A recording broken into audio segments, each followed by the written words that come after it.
Okay, welcome to our latest Swampcast. We apologize for Lexington. We could not give you one after the game. I've had several people come up to me and ask me what happened there.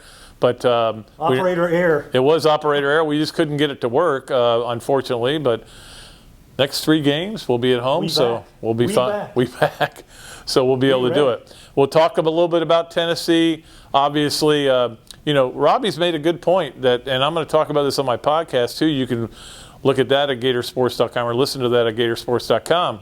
But anybody who thinks this is going to be a cakewalk is probably wrong. They're in for a rude awakening. I mean, Mullen has talked about that this week, that this Tennessee team is a lot better than the one that lost that opener to Georgia State.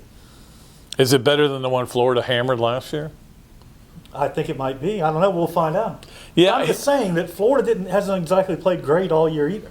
Yeah, it's like they haven't. Instead of the L's. They haven't, and obviously they found a way to win close games. I was talking to Coach Spurrier about this today, and he's like, "Man," he says, "we never won close games." He goes, "Of course, we blew out most teams, but they had a hard time with close games. This team has had a knack for it.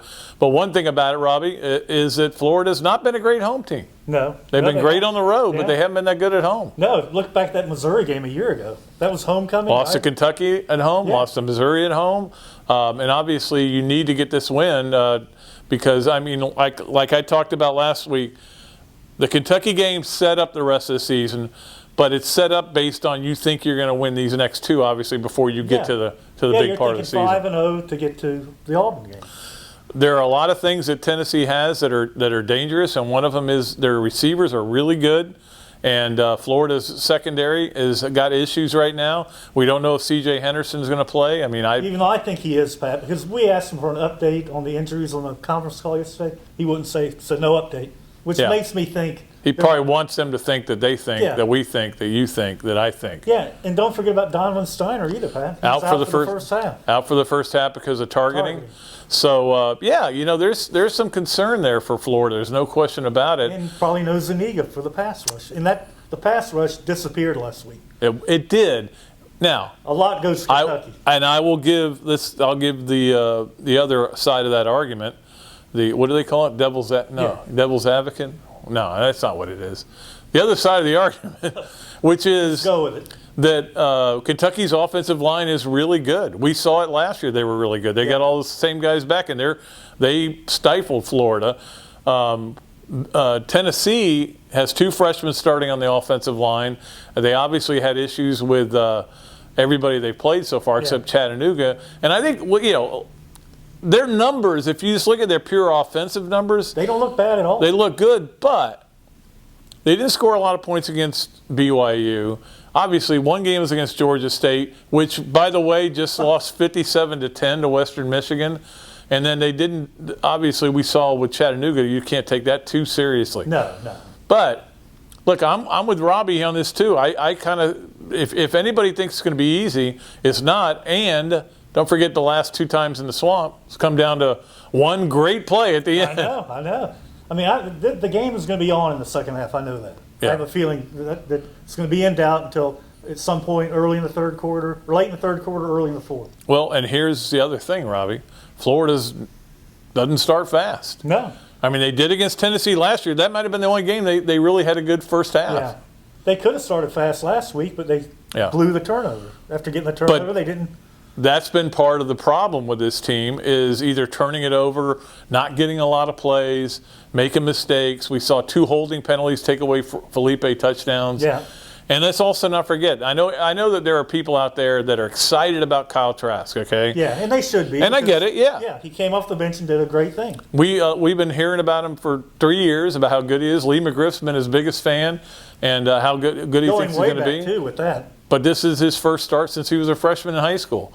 So you don't know how he's going to perform. And I keep telling everybody we just have that little sample size of him, so we have to wait and see. I think the thing that makes me more interested in this game than anything, Robbie, is to see the game plan Coach Mullen puts in there with Franks. With Franks out and Emory Jones and Kyle Trask, because it could be really interesting. Yeah, but you asked him, is this going to be a Tebow leak thing? And I think it will be. I think he's going to do it the same way. Yeah, and he said, actually Emory Jones is further along than Tebow was at the time.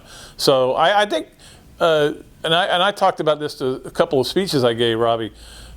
To me, one of the most impressive things about that game was that Mullen had Trask prepared for the moment. Yeah, and Trask had himself prepared. Yes. So you got to think Emory Jones is prepared for the moment. I'll tell you what. One thing about Emory, he's a much better passer than people think. Yeah. Oh yeah. I don't have any doubt about that. And that's the thing. You stick him in the game, and here comes the safeties up because they're going to run the ball with this running quarterback. Boom, right over the top.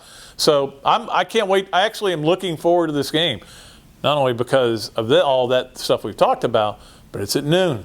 I know. Which means we're home watching football that night. It's all good. And nobody will be passed out at my house. No. I don't think. I don't know. You don't know. There are candidates, but usually when I get home, after a night game, then there's nobody. But a noon game also for tailgaters means AM. Yep, pounding. So it'll be fun. It'll be hot, guys. I know. I understand.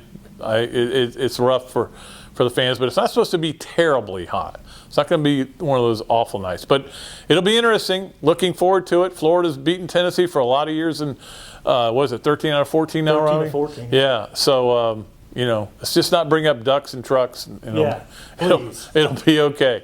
All right. So we'll be back after the game. We promise. We'll give you a Swampcast after the game. Brad McClenny will be filming us right there on the Swamp Field. Where it'll be nice and hot. Speed Spurrier Field. Yeah. Is that what we're calling it?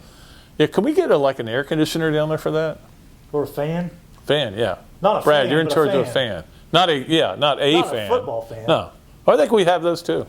That'd be fine. Till then, Pat Dooley, Robbie Andreu of the Gainesville Sun saying so long from the Sunshine State.